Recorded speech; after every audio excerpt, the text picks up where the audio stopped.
Assalamualaikum warahmatullahi wabarakatuh. Apa kabar, sahabat yang dirahmati Allah Subhanahu wa Ta'ala? Saya berdoa, semoga saudaraku semuanya selalu diberikan kesehatan lahir batin, diampuni dosa-dosanya, dipanjangkan umurnya, dan dilapangkan rezekinya.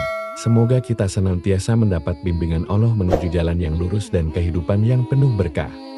Sholawat dan salam selalu tetap tercurahkan kepada uswatun hasanah, yaitu Nabi Muhammad Shallallahu Alaihi Wasallam. Allahumma sholli ala Sayyidina Muhammad. Indonesia, sebagai negara dengan keragaman budaya dan kepercayaan, menyimpan banyak cerita mistis yang diwariskan dari generasi ke generasi. Salah satu kepercayaan yang masih sering dibicarakan hingga kini adalah keberadaan tuyul, makhluk gaib yang konon bisa membantu manusia meraih kekayaan dengan cara-cara yang tidak lazim. Tuyul, dalam mitos Nusantara, digambarkan sebagai sosok kecil menyerupai anak-anak, dengan kemampuan untuk mencuri uang atau benda berharga lainnya atas perintah pemiliknya. Meski tampak seperti cerita rakyat biasa, namun bagi sebagian orang, kisah tentang tuyul adalah kenyataan yang masih hidup di tengah masyarakat. Keberadaan tuyul ini memunculkan berbagai tanda dan ciri yang diyakini dapat mengidentifikasi orang-orang yang memelihara makhluk gaib ini. Memelihara tuyul bukanlah praktik yang terbuka dan terang-terangan. Ia tersembunyi dalam rutinitas sehari-hari dan perilaku yang tampak biasa saja. Namun, di balik kehidupan yang tampak normal tersebut, ada beberapa petunjuk yang bisa diidentifikasi oleh masyarakat yang waspada dalam konteks spiritual dan sosial.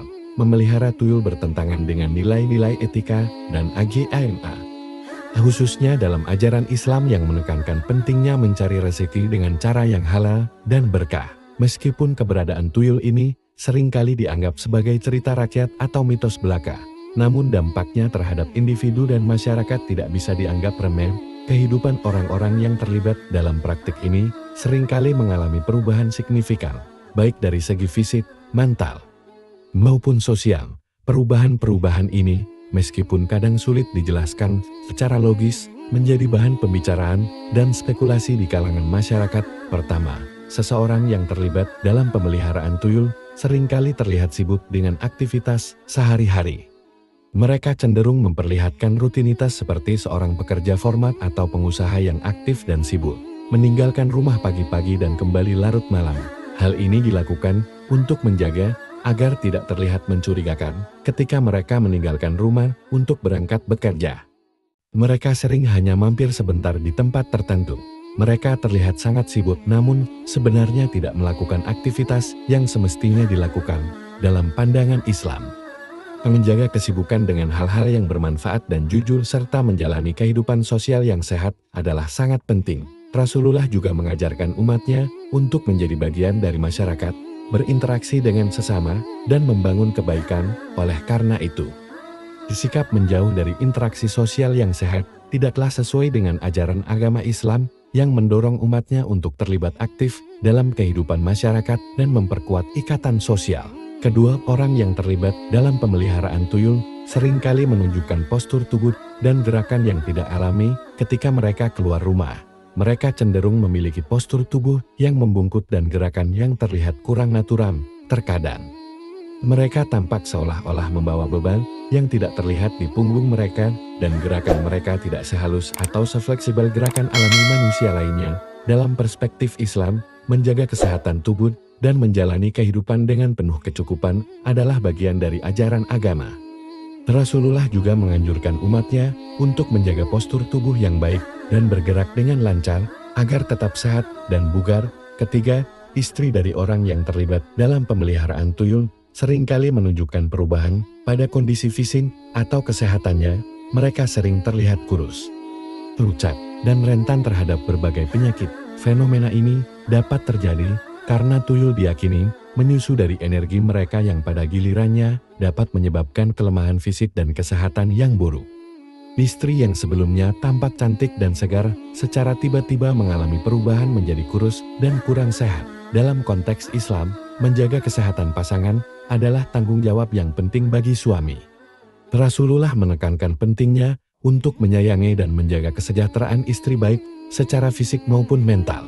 Keempat, Perubahan finansial yang mencurigakan seringkali terlihat pada orang-orang yang terlibat dalam pemeliharaan tuyul. Mereka mungkin mengalami lonjakan dari kekurangan menjadi kekayaan tanpa alasan yang jelas, bahkan tanpa memiliki pekerjaan tetap. Fenomena ini dapat menjadi tanda keterlibatan dalam praktik-praktik yang tidak lazim. Meskipun demikian, untuk menghindari kecurigaan dari tetangga atau lingkungan sekitar, mereka juga akan terlihat melakukan transaksi keuangan yang biasa seperti melakukan kredit untuk membeli kendaraan atau hal-hal lainnya. Dalam perspektif Islam, memperoleh kekayaan dengan cara yang tidak jelas atau tidak sah adalah dilarang keras. Rasulullah menekankan pentingnya mencari nafkah dengan cara yang halal dan menjauhi segala bentuk penipuan atau praktik curang dalam urusan keuangan. Oleh karena itu, perubahan finansial yang mencurigakan seperti ini seharusnya menjadi perhatian bagi masyarakat dan dapat diinvestigasi lebih lanjut untuk memastikan bahwa semua transaksi dilakukan secara adil dan sesuai dengan ajaran agama. Kelima, orang yang terlibat pemeliharaan tuyul sering menunjukkan sifat pelit dan keengganan beribadah. Meskipun telah berharta kekayaan, ini mencerminkan ketamakan yang tidak terpuji dan kurangnya empati terhadap sesama. Mereka lebih condong untuk mengejar kepentingan dunia semata tanpa memperhatikan tuntutan spiritualitas dan kebutuhan spiritual mereka sebagai seorang muslim. Dalam ajaran Islam, sifat pelit dan keengganan beribadah adalah sesuatu yang tidak dianjurkan. Rasulullah mengajarkan umatnya untuk berbagi dari kekayaan mereka, baik berupa zakat, sedekah, atau amalan lainnya sebagai bentuk kepedulian dan kebaikan kepada sesama. Sikap pelit dan keengganan beribadah dapat menghambat perkembangan spiritual seseorang dan menyebabkan mereka jauh dari berkah dan rahmat Allah. Keenam, orang yang terlibat pemeliharaan tuyul sering memiliki rumah yang berada di pinggir desa atau di dekat sawah.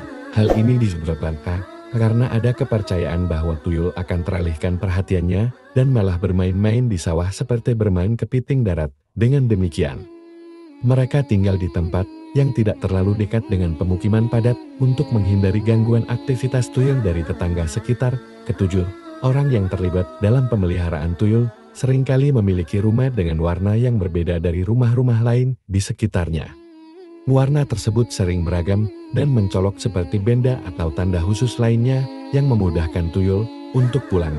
Namun, praktik ini telah menjadi semakin jarang karena terlalu mencolok dan dapat menimbulkan kecurigaan dari lingkungan sekitar. Selain itu, pemelihara tuyul biasanya menghindari menanam tanaman tertentu yang diyakini dapat mengusir tuyul, seperti tanaman bambu kuning atau kelor. Sebaliknya, mereka cenderung menanam pohon sawo dan nangka yang sangat disukai oleh para jin.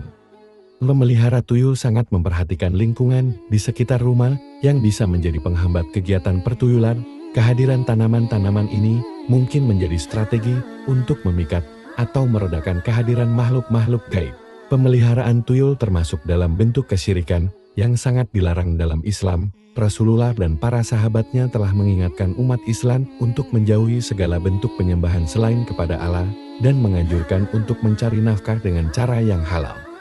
Membuat ruang khusus untuk melakukan ritual dan pemujaan kepada tuyul merupakan tindakan yang bertentangan dengan prinsip tauhid dalam Islam. Oleh karena itu, tindakan semacam ini seharusnya dihindari dan umat muslim diingatkan akan bahayanya praktik-praktik keagamaan yang tidak sesuai dengan ajaran Islam. Sebagai masyarakat yang kaya akan warisan budaya dan tradisi, kita tidak bisa lepas dari kisah-kisah mistis yang melingkupi kehidupan sehari-hari.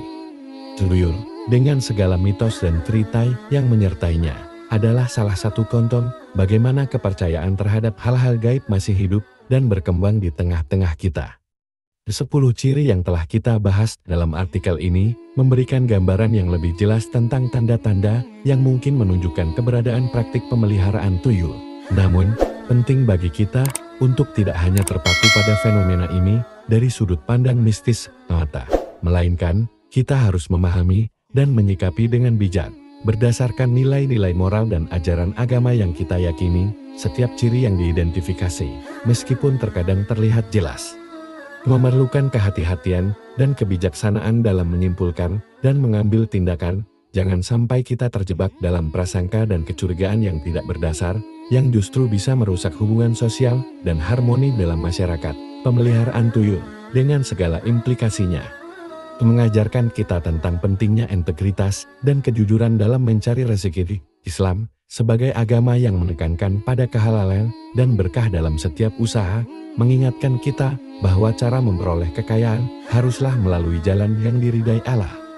Rasulullah SAW selalu menekankan pentingnya bekerja keras, jujur, dan menghindari segala bentuk kesyirikan dan kecurangan. Mencari kekayaan melalui cara-cara yang tidak halal hanya akan membawa kesengsaraan dan hilangnya berkah dalam hidup. Marilah kita jadikan pembahasan ini sebagai pengingat untuk selalu berpegang teguh pada prinsip-prinsip kebaikan dan kebenaran, menjauhi segala bentuk praktik yang bertentangan dengan ajaran agama dan norma sosial adalah langkah penting dalam menjaga harmoni dan keberkahan dalam kehidupan kita. Semoga kita semua selalu dilindungi dari godaan dan tipu daya yang dapat menyesatkan, dan diberikan kekuatan untuk selalu berada di jalan yang benar. Sebagai penutup, marilah kita renungkan kembali makna dari usaha yang halal dan berkah.